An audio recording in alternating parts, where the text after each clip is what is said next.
Uh, Okay, let's see here. I think we're ready to go. There we go. We're recording. We're on Facebook. Hello, everybody. How are you?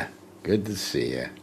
It's Monday, and Monday is always my favorite show of the week. And we have so many nice people waiting, and there are a lot waiting today. And I bet that's because today is a holiday. Okay, so let's get going here. Invite all. Okay, wait a minute. Oh, there, admit all. There we go.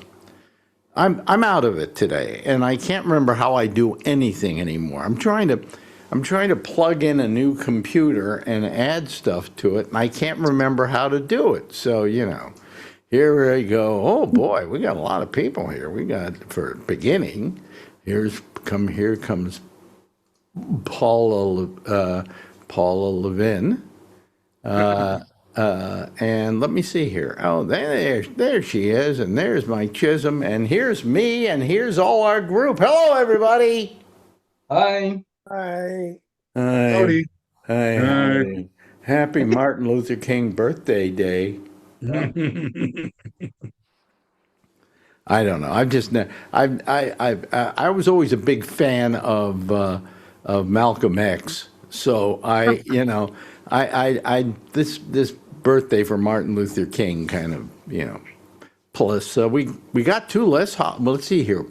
We got they combined two holidays: George President's Washington's Day. birthday and Lincoln's birthday, and then because we used to get those off all the time. They combined those, and then they gave us Martin Luther King's birthday.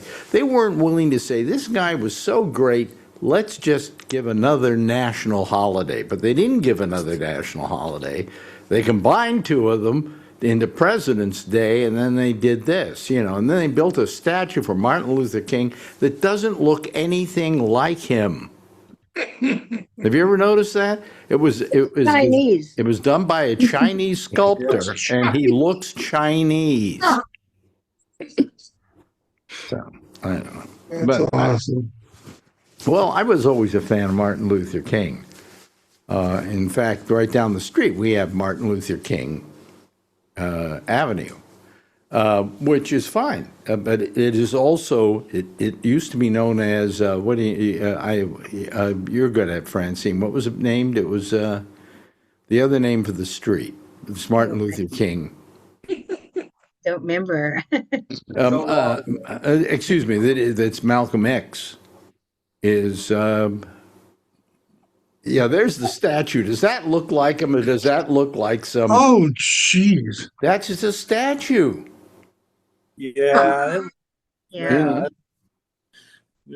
Yeah, really. I'm kidding. I'm not kidding you. I would have returned that and said, "Come on, we got to get a better one. Come on, this is ridiculous." No, Why? no, that's called artistic license because it's very imposing. You have to look up at this great big figure. Yeah, but it doesn't look a bit like him. It looks like some. It looks like some Chinese revolutionary. But anyway. Yeah, where do you see Trump's statue? Oh, God. Oh, did you hear the latest about Trump? This is a good one. This is the really best good. one I've heard yet.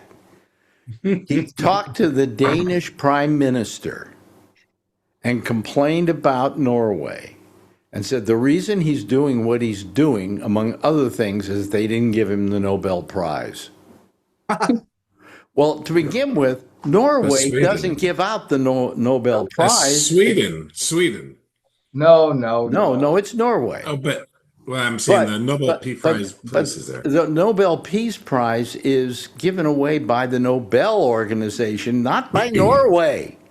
But aren't they in Sweden, in Stockholm? I've been in Stockholm, Sweden, where they have the Nobel Peace Prize place. You know something? You may It's in be Sweden. right. I've been there. You may be right. Yeah, it's in Well, Stockholm. why the hell is he complaining to the Prime Minister of Norway that they didn't give him the Nobel Peace Prize? Because he's batshit, He's batshit crazy. Yeah. and we're stuck with it. How about that? That too. Oh man. Oh man. I'm out of it today because I've been I took a computer I had and installed the new operating system, but just got rid of everything. It's on another one. I'm trying to get everything back onto there, and none of it works right. Plus, I upgraded this to the latest Apple, and everything has gone wumpus on me. So, Wumpus? How do you spell wumpus? WOMPS. WOMPS. All right. My phone just updated a couple days ago, and all the buttons are everywhere different now. Yeah, me too. Yeah, it's weird. Yeah. Well, I'm tired of them. To begin with, they always admit that when whether it's Microsoft or whether it's Apple, whenever that you get a new upgrade, right? Then for the next year, you keep getting upgrades and upgrades and upgrades because, well, we got to fix this and we got to fix that. Well, why didn't you fix it before you gave it to me and leave me alone for a year? Because every time I try to upgrade an Apple, how many of you have an Apple here? Every time you upgrade an Apple, it takes, at least an hour? Really? If not more so, yeah. I'm Yeah, sleeping. depending on the speed of your machine, it can take an hour and a half, 2 hours. Oh, jeez. Yeah. And they do this like 10 times a year. Oh, we have an upgrade. You put in the new one. I don't do any of it, unless it's going to improve something. Don't do it. Anyway, how's everything up in Canada? So a major announcement just came out. David Letterman is going to be in my neck of the woods in a month. So I'm pretty happy this morning. What's he going to do? What's he going to do? He's going to be at the Just for Laughs Comedy Festival. So that's in Vancouver. Vancouver? Yeah. Yeah, Vancouver. I went to the Just for Laughs many years ago. The Montreal one? And I don't remember it because what I got a pinched nerve in my back. And they worked on it to try and get it better for me before I went to your festival up there. I thought it was in Montreal. Montreal is the classic old school Just for Laughs, but Just for Laughs goes across Canada now. Has for quite some time, actually. I saw Bill Burr in 2020. Wait a minute. You now there's no one Just for Laughs anymore? No, Just for Laughs has I can remember growing up where Just for Laughs on the road would come through. Just for Laughs is like a brand, and so they have the big Montreal festival, which they've had forever. But they also have many festivals in other cities as well, and Vancouver's one of them. Because I went to the Montreal festival, and did my show from there. Yep. And about a week before we were going to go, for some reason I don't know why I did like this, and I pinched a nerve. And I was in constant pain. So now I go to a physical therapist, and he starts rubbing it out and having me do stuff and rubbing it out. And I'm going there for 4 straight days, okay? And finally, it got a little bit better. It got better enough that I could travel. But I had to have pills, and so I had a doctor prescribe me some pain pills. So now I'm in Montreal. I'm taking the pain pills. The pain is still excruciating no matter what. And I'm trying to do a radio program. And I'm looped out on these pills. And now I'm getting things like a couple of weeks later, I'm going, so I was at the Montreal Festival. And the comedian would say, yeah, I was there. I said, you were? I mean, I didn't know who I had interviewed. I didn't know what I did. All I know is I had to go back to my hotel room and lie there in bed because that was the only way I could get any relief. So that's what I remember about the Just for Laughs festival. I'm hoping for myself a much better time when I go next month. Oh, okay. So what's he doing at the Just for Laughs festival? What's he? I don't know. I guess they brought him. Well, he's interviewing Zach Galifianakis in front of everybody, so that's going to be the show. But yeah, I don't know. Normally every 2 years, Netflix does the Netflix is a Joke comedy festival in LA, but they did it in 24, but they haven't announced anything for this year. So I don't know, maybe, I don't know why they took that booking, but I'm very grateful for it because nobody you're thrilled that he's going to be there. Thrilled. Absolutely. Thrilled. Does anybody remember who he is? These people all know who David Letterman is. Because I got to tell you, there's a whole bunch of people that never grew up on him. Yeah. When people ask me about the podcasts I host, I say, okay, I host a men's mental wellness podcast. The other one, and I always say, do you know who David Letterman is? And the responses have been rapidly evolving, like you're talking about here. Yeah. Rapidly. Yeah. It just happens. I mean, that's life. Things move on, Like we're trying to sell a handful of tickets in San Francisco, and the second show is going slower than the first one. Okay? Because nobody really remembers Alex Bennett. Yes, they do. No, they don't. You watch. We won't sell out the second show. Oh, And hey. I'll buy every fucking ticket. We got you for the second show. We got you comped, Brian. I already bought tickets for second show. Oh, you already bought tickets for the second show. Well, forget it then. There's a second Okay, it's just show. gonna be me. Just gonna be me and like 10 other people anyway, so it's okay. Yeah, it's all right. That's fine. It's going to be a more intimate show. When do you These are the 10 that bought the tickets then, apparently. It'll feel like I'm doing my show at the Holy City Zoo, where there were like only 10 people in the audience because that's all they could fit in the place. We're over 100 for the second show already, so we'll get there. Yeah, we'll get there. No, it's only 80. 80 and me and my friend. So Okay, yeah, there you go. You better find some more friends. Yeah. How about are you going to the show? You're coming to the show, aren't you, John? Yes, sir. Yeah. Should we? I believe I have you. To give me one, and then I bought a ticket. I bought a ticket for my wife, so we're gonna meet there and come have a good time. Okay. Who else lives in the? Oh, how about Charlene? You've got a ticket. I'm going to be there. Yeah. You want to go to the second show too? If I could get my husband to stay, I sure would. To stay? To stay for the show. Oh, okay. You have to ask him first, though. Huh? Well, yeah, because he's. Well, we'll do not one more of these shows before we go. So if you need another ticket for yourself and your husband, we can accommodate you. I'm feeling so much FOMO right now. I want to be there so bad. Yeah. Well, believe me, it's no big deal. It's going to be a big deal for people that know who you are and knew who, Well, I thought I'd do the same kind of show here in New York for people who remember me, but we'd only sell 3 tickets. Bullshit. And 10 comped. No, I'm one of these people that just realizes that as time goes by, people don't remember who you are. Of course. I mean, that's 29 years since I was on the air in San Francisco. I mean, on that station, because some of them never knew I went anywhere else in San Francisco at that time. That's a whole generation. What? It is. 29 years is a whole generation. Like Yeah. I mean, and to expect that anybody remembers me after 29 years, I can't believe there's 400 people who are still alive from back then. Well, how many of them are dead? How many of them are dead? Okay. My kids used to listen to you with me, and they still remember you. Really? If I talk about you, yeah. Yeah. But look at you. You ain't no spring chicken. No, I ain't no spring chicken. I say that because neither am I.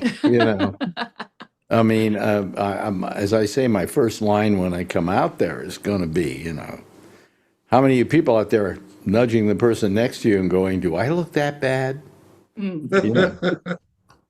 Yeah. What does a spring chicken look like anyway? I don't know. Apparently not like me.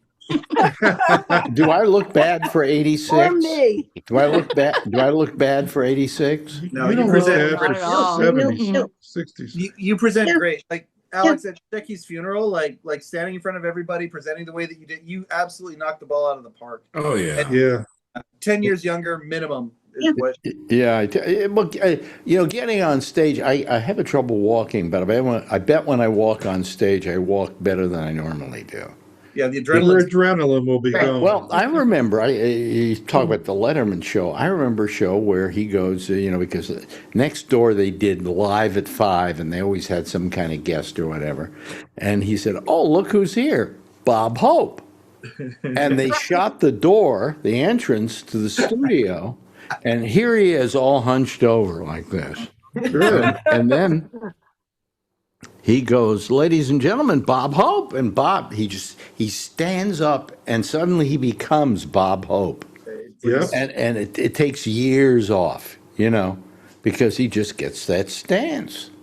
And that's what's probably going to happen to me when I walk out on stage if I don't fall flat on my face. But, that's, I'll get them to pad the stage. Don't worry about it. We'll be fine. Well, Marjorie has no idea of my popularity in San Francisco.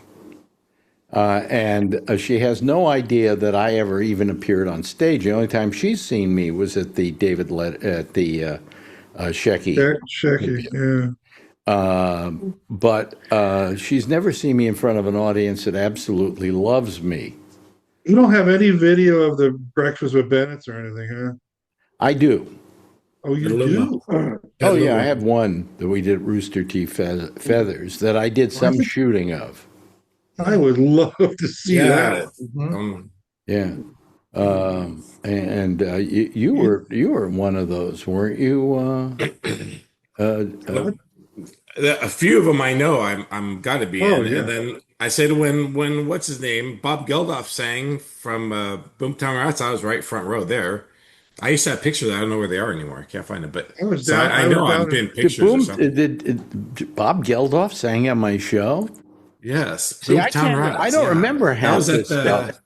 I think that was at St. Francis. It was one of the hotels that were up on the top floor. Oh, and we did a supper with Schwartzman. It's going to be during the morning. A hotel. Then it had to be. Yeah, we were in the top of the mark, I think. Maybe, something like that. Yeah, there was a big convention in town of radio people, and so we decided to do our show where the radio people could come and see us. And that was, I think, what it was. But I remember Dr. John was on that show. Wow. Yeah. What was he? I think so. I don't know. It was only a long time ago. How old were you? I was 18. Well, no, I was 18. I just graduated high school. I graduated when I was 17, but I was 18. Yeah. Oh, wow. I went to the one at the Fairmont. That was quite a production. Mm-hmm. And how old were you at the time? So what was that, 30 years ago? So it was mid-30s, I guess. Oh, really? Okay, you're an old fart. Okay, that's good. Thorner doesn't know any of these things because Thorner was always an East Coast guy, and all he remembers is my New York thing. Yeah. And your time on the other system that shall remain nameless right now. Sirius XM? Yeah. Yeah. Yeah, well, that was, I enjoyed myself at Sirius XM. I can't say I didn't. I was at my biggest success was in San Francisco. Yeah. My other big success was New York City. But I will be remembered for a whole different reason in New York City. The wonderful thing about being in radio is you can be in New York City and do a show, okay? And now everybody gets sick and tired of you. So you can move to a place like San Francisco and completely reinvent yourself. So the Alex Bennett in San Francisco is remembered for an entirely different reason than in New York. Am I right, Edward Berger? Well, yeah, that's the way it used to be, but now they're trying to get rid of all the local stuff. Oh, well, yeah, that's the way it used to be. But you used to listen to me in New York City, right? Oh, yeah. See, and it was but it was a whole different thing, right? So what did you do back then? You didn't have comics on, so what? Did you do? I had comics on, but that wasn't the only thing I had on. You did rock groups. Rock groups. I was the first person actually to ever interview rock people. Yeah, because I remember calling when my producer called the first record company and said, "Do you have any rock and roll people that you might want to do a radio show and be interviewed. And they went, you want to interview one of our people? They didn't, nobody ever made requests for that. And so I filled my show with, music people like crazy. And then I brought on a lot of the radicals of the time, like Abby Hoffman was a regular and Jerry Rubin and those people. So, but it was an entirely different thing that I did in New York than I did in San Francisco. San Francisco, I was the king of comedy. I had comedians on every morning. So I was the first one in the country to do that too. So, okay, I was about to say, you said you did something completely different, but didn't you just kind of take the same blueprint and just change genres? Instead of rock and roll, it became comedians in California? Where it's like, okay, there's people who... Yeah, it's hard to equate it that way, though. Yeah. Because there was an entirely different, what can I call it? Do you remember me at all in New York, Francine? Oh, yeah. See? Definitely. There was an entirely different mood. You're a different character? Are you saying that? Well, different mood. It wasn't a different character. Alex. You were younger. You were a younger person. You were a different person in your 30s or whatever. Yeah. But I was kind of like a radical there, So it was. So when I came to San Francisco, it was different, But it was not. I wasn't a different personality. I even on the radio show in San Francisco did some politics. Something happened, and I did. If I were doing the San Francisco show right now, I'd be complaining about Donald Trump.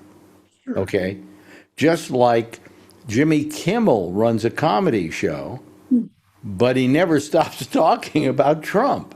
Okay, so I mean, but I adapted myself to whether the comics say it to you or not. I've talked to enough of them now to let you know that each and every one of them says that their career was made by being on your show in the mornings. More than one has told me that. More than one. Well, more than one. There probably should be two or three, actually. There are. Virtually everybody I've talked to has said the same thing. Well, these are the people we're working with. Of course, but even people we're not working with currently who I've talked to, same thing. So, but anyway, so I had the ability to change the whole nature of what my show was, and to reinvent myself. But that doesn't mean you necessarily change your personality. You really can't get rid of that. Yeah. I had learned too long how to play that character. So whatever. But the idea of giving these music personalities, which it seems that it didn't occur to a lot of these people that people would be excited to hear what they have to say. You kind of crack that code, and then you go over to the West Coast, and you kind of do the same thing except for stand-ups. I can tell you who the first musical guest I had was in New York City. Wait a minute, I can't. I thought I could. You can tell us. It's okay. I'm trying to think. What happened was I was at WMCA and I did have a lot of music people on there. I remember having all of the Grateful Dead except one. I think Pigpen didn't show up, and they all started smoking pot and blowing it in my face. Oh, jeez. And by the end of the show, you had to drag me out of the studio. And the reason they didn't stop smoking pot is we had already, because I was kind of like the radio radical, we had already had a meeting with the lawyers. What if somebody lights up a joint in the studio? Do we have to stop him? And they said, legally, you have no obligation to make them stop. You just can't participate. Okay? And I went, fine. Well, now, there's a little bit of a difference between being in a room full of six rock people from the Grateful Dead, all smoking joints in an enclosed room. I agree, it had pretty good ventilation, but not this good. And now they're blowing all that smoke in your face, and you're not participating. That's what I was going to ask. The question is a contact high considered participation? Yeah. Well, who knows? I mean, I have to say that was my experience, mostly through college. really. See, here's the thing I've always disliked about pot. Okay, is that the people around you, if you're smoking it, can get a contact high, but they might not want to get a. Wait a minute, and some people don't want to get high. Sure. You say, I always say to you, you say, do you want a joint? You want a toke or whatever off a joint? Because she's a big pothead. And I say, no, I got to do a show tonight. Because I never found that being high on pot was very good for me when I was doing a show. Because I remember the first time I found that out is I smoked a joint before a show, and I was on in Minneapolis, and the next thing you knew, they shot me. No, the next thing you know, I'm high, and I'm doing the show, and somebody asked me a question, and my reply was, "Oh fuck, I don't know." And that was the last day I ever smoked a joint before a show. I mean, that's I want complete control of myself. So she says to me, "Do you want to smoke?" And I say, "No, I got to do a show tonight." And she fully understands. But if she blows that in my face, I could get a contact high. But I don't.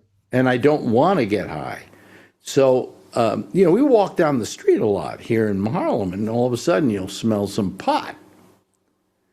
And I mean, if it was enough, it could kind of get you high. And I think people have to be very careful about smoking pot. And I was on BART on Friday, and I could smell it coming through the cars. It was terrible. Where were you? BART, the train. BART, the train. Oh, okay, yeah. Yeah, I smelled it. Somebody was smoking it. Yeah. It's legal. Well, it's legal, but not on the train. You're not supposed to eat, and drink, and smoke. It's legal, but you got to be considerate of other people. Like for instance, do you like to be in a enclosed room and have somebody in the room smoking cigarettes? No. No, and would you call them on it? You might. These days, yeah, probably. These days, yeah. Unless you're Sean Penn at the Golden Globes. Oh yeah, was he smoking? Yeah, he was smoking. Yeah, it was funny during somebody's. I didn't mean to railroad this, but yeah, during somebody's acceptance speech, you saw this little plume of smoke come up right in the center of the shot. And it was no wonder his face looks like a leather bag.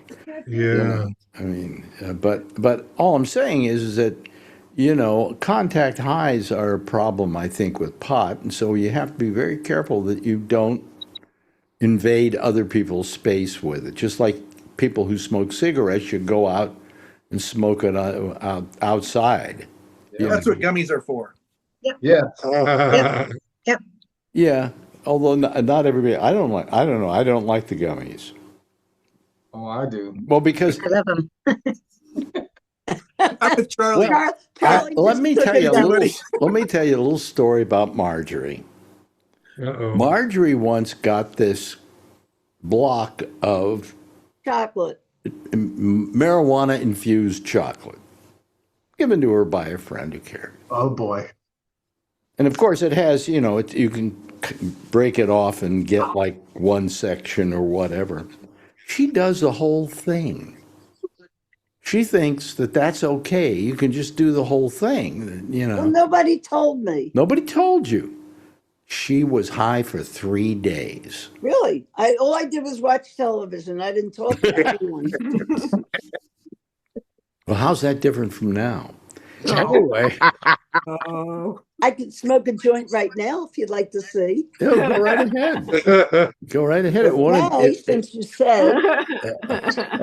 Here she goes. She's going to light up. Didn't you have one earlier? No, I only do it a couple drags, and it usually is this time or at night. I do. I have a vape, and the vape is by the side of the bed, and every night I take a little boost off of it because it puts me to sleep. I like it. Apparently. But I never do more than 3 puffs and that's it. Can you imagine, folks? This is wonderful, isn't it? She can do Right? this. It's legal. It's legal. Love it. You know? You roll your own, Marge? Do you roll your own? No, my friend, when they visit, he brings me a bag of like 4 or 5. Yeah. Yeah. But I mean, you know, it's just amazing that I've lived my life from a time when marijuana was a curse. You know, Yeah. I remember Robert Mitchum being arrested for it and doing 3 months in jail or something. My girlfriend and I used to go into the woods, and she would face one direction, I would face in another direction. So if anyone came by, we could. Oh, that's awesome. I'm trying to remember. There was a very famous guy I had on my show a lot. He was a writer, and he wrote for the National Lampoon at one point, and then he went on to just become a very acerbic writer. Conan O'Brien. No. All right, that's all I got. PJ O'Rourke. PJ O'Rourke. Oh, Thank you. Thank you. How did I know? nice. That's how bad I am. I can't remember it. And PJ and I were friends, and he would come over to my apartment. And we would, I remember we'd sit on the floor, actually. Who had furniture? And if they did, who sat on it? You know, we had a big beanbag chair you could lean up against. And we're sitting there passing a joint back and forth. And he said, you know, someday this is going to be legal. And every time he came on my radio show, I reminded him of that. And that certain states had started to make it legal and stuff. And I said, you're getting very close to having been right, you know. Yeah. When I was a teacher, my students would say, "Miss, did you ever smoke pot?" And I'd say, "More than you weigh." And it was true. It was always true. The great story I remember this guy telling me is he was with his father, and he went home from New York or something back to wherever he lived. And he was sitting with his father, and he said, "Dad, do you know?" He says, "I smoke pot." He says, "You do?" He says, "Yeah." The kid says, "Yeah." He said, "Would you like to try it with me?" And he said, "Okay, sure." And the kid said, "Here's how you do it. You inhale it and then hold it in, and then wait a little bit and let it out." And he says, "Okay," and he takes it and he does it. And then finally, after a while, they're both kind of sitting there in a marijuana haze. And the kid looks over at his father and says, "Well, Dad, what do you think?" He says, "Hasn't changed since I was a kid." And I think my father probably did pot at one time or another because he was a musician. Yeah, I'm sure. Yeah. We had a friend named Hotso Casey. That was his name. And he smoked marijuana all the time. And he actually, this was back in the 40s and 50s, he grew a patch on the El Camino Real. People know what that is when I say it to people in California. And the divider strip, and he would actually grow marijuana on it. Oh my God! Yeah. They were probably watering it. Caltrans was probably watering. That's right. That's right. Well, our friends will be staying in California. She grows it. Really? She does grow it? Yeah.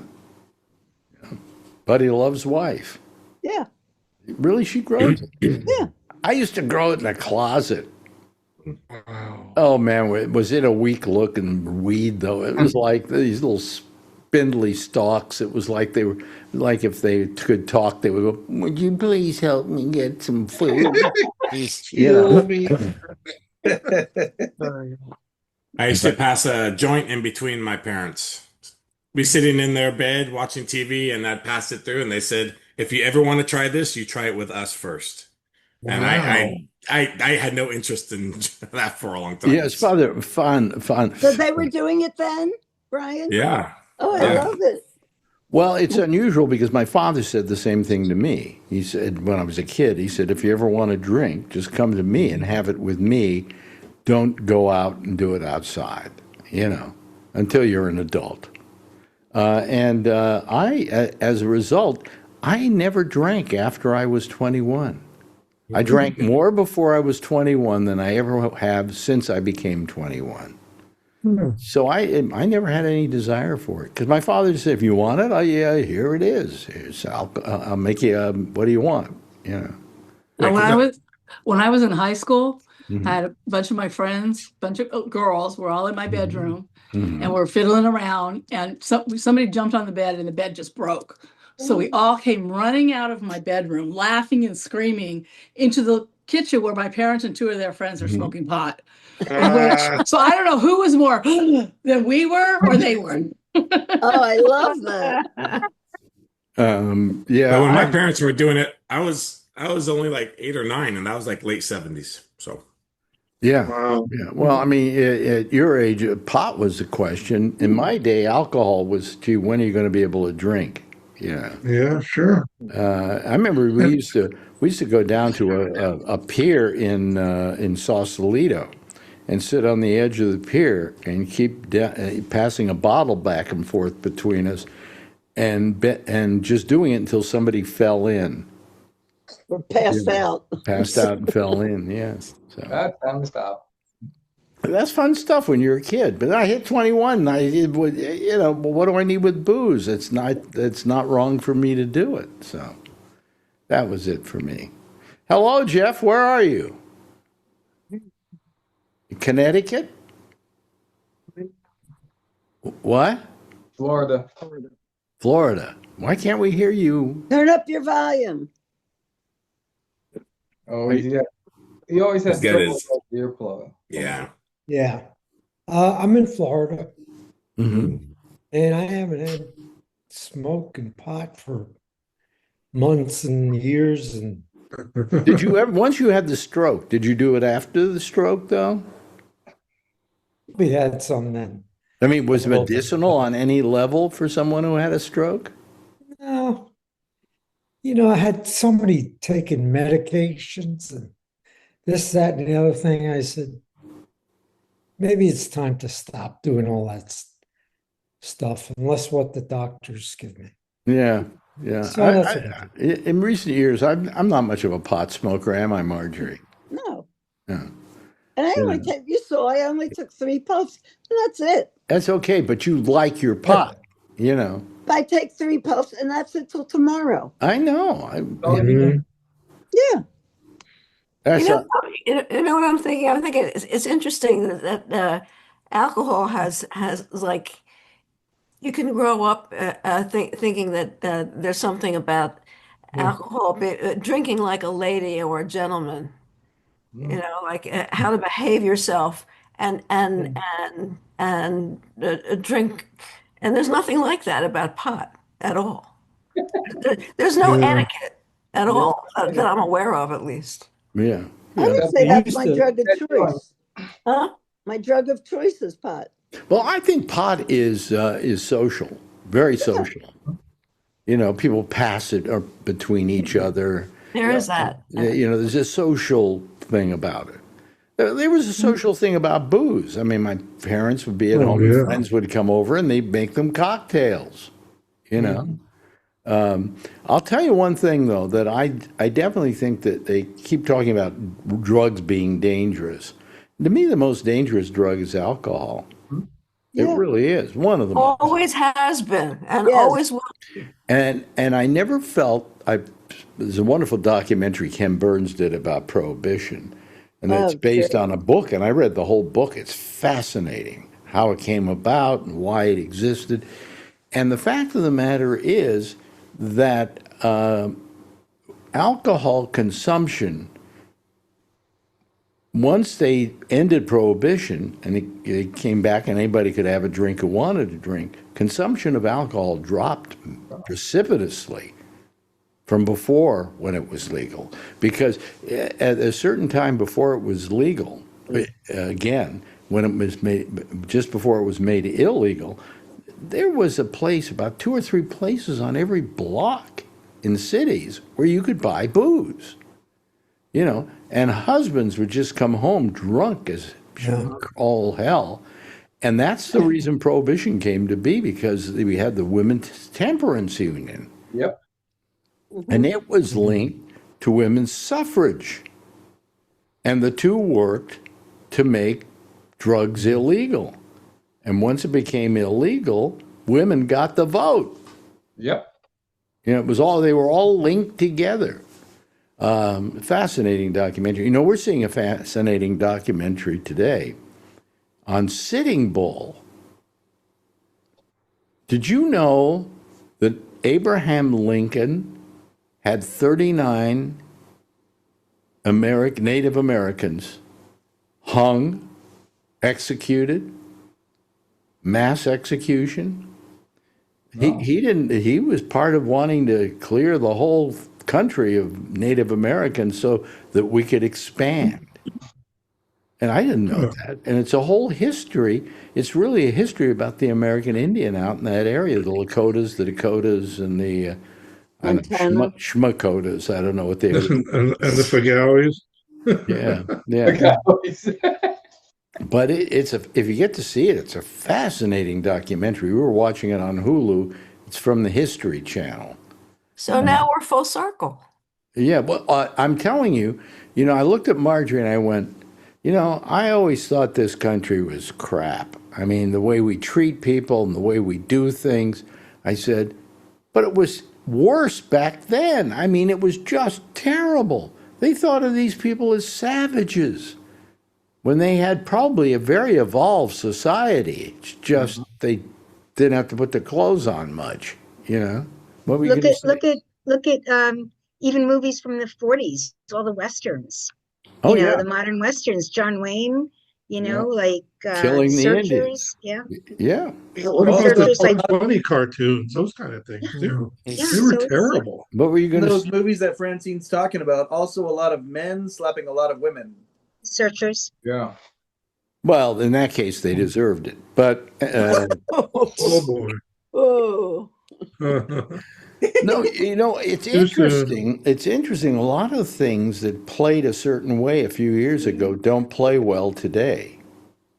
Yeah. You know? Oh, yeah. Like when, this is a few years ago now, but when Robert Downey Jr. was on Rogan, the first words out of Rogan's mouth were, "Could you make Tropic Thunder today?" That was a phenomenal question. There's no way you make that movie today. I think they could. And I'll tell you why. Because Tropic Thunder was a parody of exactly that. I mean, he was being a black man because he committed to the role. You know? He was a white man playing an Australian playing that guy too, which is ironic there as well. Yeah. But I think what it was saying still is a good thing rather than a bad thing. You know? Yeah. But like Ace Ventura, or there's movies that are there that are in such bad taste. Well, I mean, the radio show we did in San Francisco, I said to Bubbles the other day, I said, I don't know if we could do that show today. You know? Bobby Slayton. This is very rare for him to appear on stage, and he's not even going to do an act because he said to me, I don't know what of my act I can use. Yeah, there you go. Because he hasn't done it in a while. It's not that he doesn't think he can do it. So we're going to just hold a discussion with each other, and if he's in bad taste, then it's a different kind of framework, you know? But can I say, I don't know. Okay, well, I don't know. This is just my 2 cents, but I don't know. I think that certain roasts get passes. Yeah. I think your event should get a pass, and y'all should just be exactly who you want to be. Oh, we're not going to pull any punches. Yeah, good. Bobby can say whatever he wants to say, you know. Yeah. But I mean, if you go back and I don't know if they still run his old stuff, but I mean, he used to go. He used to do a whole thing about Chinese, you know. That's the best. The Chinese and the Jews at the Italian or the Chinese restaurant. Oh my God, it's so funny. Yeah, but I mean, he had some pretty rough material that if we did it today on a radio show, there'd be complaints. Yeah, of course, there'd be complaints about everything. I mean, people complain too much. They're taking the fun out of life, you know. What do you think about Mel Brooks? His stuff would hold up, I bet. Let me They have think. a documentary on him that's coming out tomorrow. Yeah. He's Wednesday. 99. He's Wednesday. 99 years old. Wednesday. Yeah, Judd Apatow did it. I can't wait to Oh. see it. Well, I mean, you couldn't make Blazing Saddles today. I mean, obviously. I bet No, you could. I Yeah. think you could. I bet you Absolutely. could. I mean, what it's making fun of, among other things, is racism itself. You know, I think it'd be a tough I mean, sell. like when they go up and there's two guys with Ku Klux Klan outfits on with a sign on the back with a smiley face saying Have a nice day. And he goes up to go up to them and they go, "Hey guys, where are the white women?" You know? Oh, boys. Yeah. Or when he gets out, when he stands up there, he comes to the town for the first time as the sheriff, and he gets up on stage and said, "Let me whip this out," and everybody goes, "No!" That was a funny movie. You know, but I mean that and the producers would still be funny. It's be a little closer to home, but it would still be funny. the producers still works. Yeah, it still works. Well, he loves making fun of Hitler and that kind of stuff too. So Yeah, I don't think, but I'm just saying that the show that we did in San Francisco, we would have to be very careful today. It wouldn't be any fun to do. Let me put it that way. yeah. I'm hoping we can have be pretty open during the actual shows. I mean, I'm not going to worry about it. No, I hope some people walk out. I hope it's that good. That's right. Then we'll do a third show in March. For the people who walked out. Yeah. We'll sanitize all the material. Right. You just can't talk about the government. Well, Durst probably will. Durst will. Yeah. Well, we haven't got enough time to get into all of that, And I wouldn't waste the time on talking about Donald Trump, all right? Yeah, no kidding. There may be some passing remark about Donald Trump, but outside of that, it's because it's not funny. It's not. No, it's not. I talked to some comedians and I asked them, how funny is Trump? I mean, yeah, you can make jokes, but they're He makes jokes at others' expense, Alex. Huh? His jokes are against others. It's at their expense, not his. Yeah. He can't joke. He's never made a joke. He's never, but something. He doesn't care about people protesting against. They say in the White House, there's no music, there's no animals, there's no literature. There's just nothing but ugly gold stuff. Yeah. And no first lady either. Yeah. First lady can't sell her tickets to her movie. Oh, what a show. Trump's threatening to put a tariff on the movie theaters. Is he? No. Heard that. No. Her tickets aren't selling. Yeah, well. Who wants to see that? Neither are ours for the second show. So. What's the subtitle on that thing? Melania Hooker makes good, or what?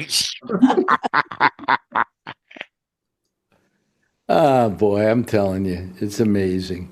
Guys, I got to go pick up my granddaughter. Really? Bye. Really? When you pick her up, don't drop her. No, she'd kick my ass if I did. Okay, see you later. Okay, bye. There goes Mike Chisholm. He's up there in Canada, and we've just got a few people left here now. About what, 12? Yeah. Not bad. Not bad. Yeah, no. This show always has a lot of people. We all look forward to this. I mean, at least you know why? Because it's just an easy show. We don't have Mandy today. What happened And to we're Mandy? not talking politics. It's a holiday. It's Martin Luther King Well, it's a Day, holiday. I thought she might be here, but maybe Alex, she's doing it's something. because we're not talking politics. We don't talk politics. Yeah. Yeah, if That's we what makes do, Monday nice. it's very minor, because we are so inundated by one particular individual every day on the news that most of it is him. And Yep. I think we're so sick of him that we don't, when we come here and not talk about him, we're fine. I'm going to Yeah. sneeze. I'm going to sneeze. Bless you. Wait a minute. Ooh, bless you. How many, Marjorie? 5. See, she counts my sneezes. Well, there's And then something when you in this. bet the lottery number on that or what? Well, there's something in here. Hello, Charlie. You've been quiet today. Yeah. Math? The only Only subject. subject that counts. Okay. Oh. It's funny. That's great. That's great. Marjorie has a good one. Again, we'll get political for a second. Here it is. Hold on. Alexa, change the president. Oh, wait. I'm glad So you're we're only wearing that it easy. today because Yeah. yeah, that's a good one. How are you doing, Mark? Down there in good old Florida? Same as always. Same as always? Yep. Yeah. Just what? Just do you have a job anymore? Do you have a job? Yeah, I do. It's a part-time one, but yeah. McDonald's is a pretty good place to work.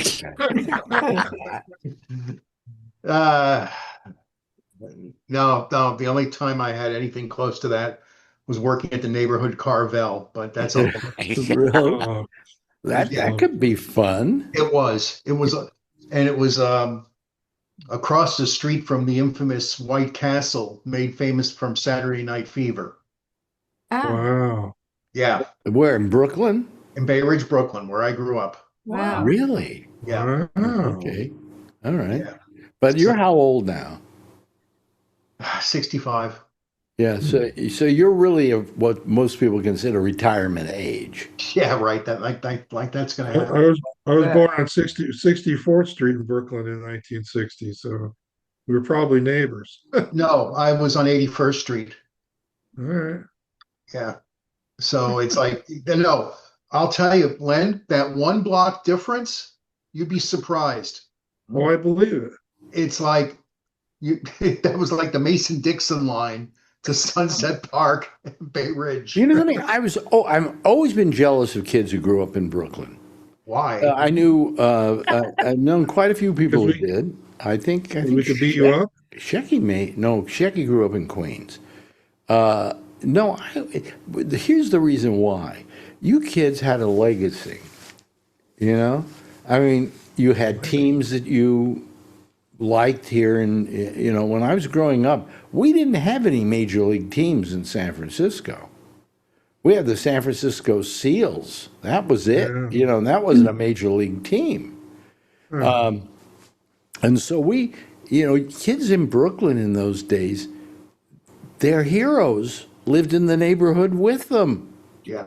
They did. Well, that was my parents. That was my parents' time. That wasn't my time. Yeah. Yeah, but I forgot who was it. Duke Snyder. One or two of them lived in Bay Ridge, and it was like, wow, So, my grandfather was a beat cop in Brooklyn. I mean, walking the beat with his billy club and whatever. I can't even imagine. Well, do you remember when cops walked the beat? Yes, that's what it was. Yeah, that's what's wrong with the police today. Mm-hmm. He knew every shop owner. Well, when they walked the beat, they knew everybody. Yeah. And they had a good attitude about people because they knew them. Okay? Now, cops are in police cars, and the only time there's ever any trouble, the only time they ever get out of their car is if there's some trouble. So their whole attitude about the world is skewed by the job that they do. Alex, I'll go one better. I remember when police had individual kiosks on their beat. Oh yeah. Like these lockable phone booths that were like mini. They were made out of metal or whatever, and they were on a post, and they could open them up. Yeah. If you couldn't find them, he would be there. And the closest one for me was on Shore Road and 86th Street. Well, when they walked the beat, they had a better attitude about the human race. Okay? They don't have any contact with the human race anymore. And in those days, the cops lived in that neighborhood. Yes. And today, they don't. They don't. Jeff wants to talk. Yeah, Jeff. Yeah, a while ago, I don't know, 10 years ago, that the cops would sit on the street, two of them together. Well, they had a whole safety issue. Yeah, but it's all different now. And so the cops have a different attitude about the public and the way in which to treat them. And it's I hate to say, when I was a boy, there was a cop that I always saw cops all the time on the street, on the beat. I don't think there is such a thing as a beat anymore. Do they get out? Are they walking the streets at all? Anybody here in New York, you ever see them, Francine? You never do, Marjorie. No. How about who else here in New York? Well, that's it. But we just don't see them. How about in your neck of the woods, Len? You don't see cops on the beat. Only some police cars. Yeah. How about you? Yes, Mark. Well, when I was younger, I worked for the volunteer ambulance organization that was in the neighborhood. And I had the same training as New York EMS, basically. And I could have had that as a part-time job. That would have been interesting. The police, whenever we were on a call, the police were always there to back us up. Whenever we would have to go into someone's house or apartment, the police were the ones with the original. They were the first point of contact. Right. But I think it's also a manpower issue. I don't think there were enough police to go around. To have beat cops and then have patrol cops. I think. Well, there weren't that many patrol cops in those days. In my day, when I was growing up, there was a beat cop. You knew him. He lived in your neighborhood, and you knew him. He was there every day. And you treated him almost like family. Well, you're right about one thing. Most of the police I did get to know much later on in life, some of them came in from the Poconos. Yeah. Really? Or Rockland County. Oh, Marjorie, do you have the baby monitor on? Yeah. Oh, you do? Okay. Now, I know how to fix things. We have a buzzer out in the kitchen that rings. We're in the bedroom. The walls in these apartments are so thick. Good old pre-war buildings. Yeah, that you can't hear them. So I went and put a baby monitor in the kitchen, and when we know somebody's coming, we have a baby monitor in the bedroom. Beautiful. And we had turned that on. Yeah. And then we can hear it. Ta-da! Ta-da! We had closets with no lights. How did I get lights in there? I got these lights you put on outside garages and things like that light up when somebody walks in front of them. Movement. Yeah. So I can light up a whole closet now with these. And about once a year I have to change the batteries, but Marjorie, Marjorie, do you remember that we had cops at Overbrook High School? I remember a cop, and they were assigned to the high school. Yes, I remember that. Why were they assigned to the high school, though? I mean, people weren't shooting up kids in high schools in those days. It was a combination of neighborhoods, and they had kids to look after. Oh, really? But I mean, all I'm saying is, did you have school shootings? Not in the school, no. I never heard about it. We never even worried about that. And now, every parent who sends their kid off to school is worried about that. Yeah. You know? When I watch something like The Asphalt Jungle, those are kids back in like the 50s. Like those kids scare me. With the knives and like throwing things. I mean, so I think like and the ducktail haircuts. Yeah, kids from the 50s, like gang kids, like they're scary. Yeah, well, we didn't have that in San Francisco. Well, especially Marin County, we didn't have gangs at schools. We did have some what we called the JDs, the juvenile delinquents, who were a problem. Or maybe you'd have a kid who would say to you, "I'm going to beat you up after school," you know. And so you'd figure out a way to run us home as fast as possible, But that was always a problem, but that wasn't kids killing kids. You know, and it wasn't like there weren't guns back then. They were even more available than they are now. You know, but I don't remember any school shootings when I was growing up. How about you? Now, Mark grew up in Brooklyn. Did you have any school shootings at all back in the day that you remember? No, but the public high schools, remember that was, I remember when Mayor Lindsay, all the way up until I left.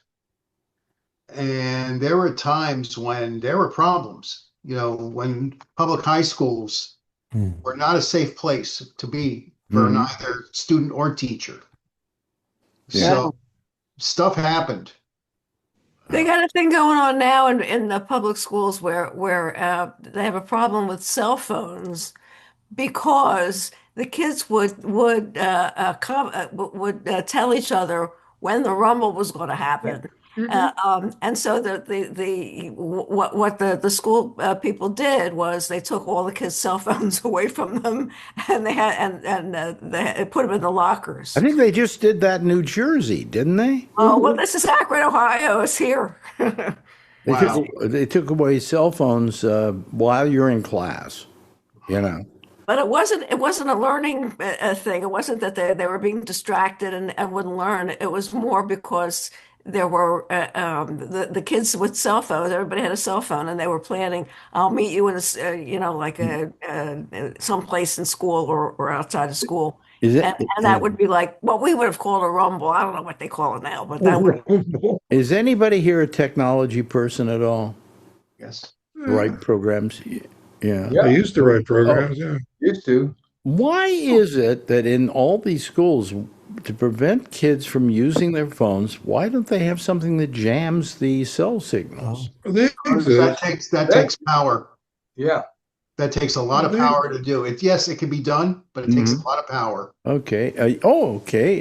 Here's John Ewing, who doesn't talk much, but he's got his hand up, so let's listen. Alex, I have to ask to be excused, okay? Because my daughter's got an appointment. Here's my technology. Well, this show is over, actually. And Geller hasn't called.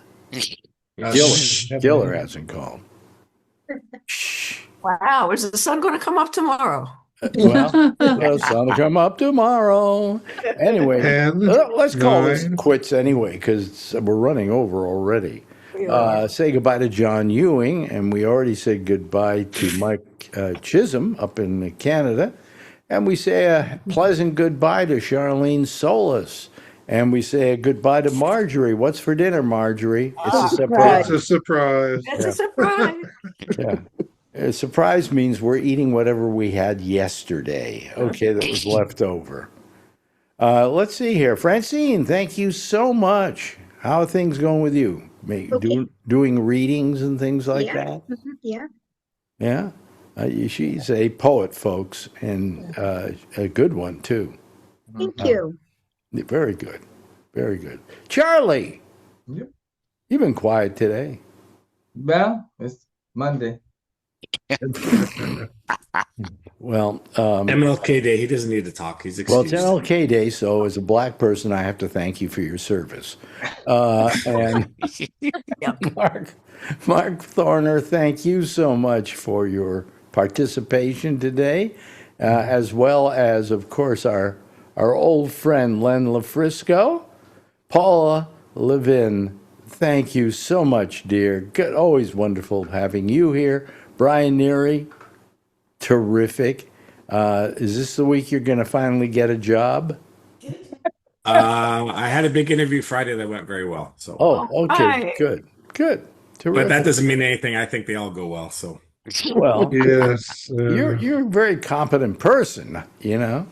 And Jeff, thank you so much for being here. And of course, we sign off the whole thing with the wonderful tones of Edward Berger, who says, "That's all, folks." Okay, bye-bye, everybody. I'll see you next week. Bye-bye. See ya, Alex. Thank you.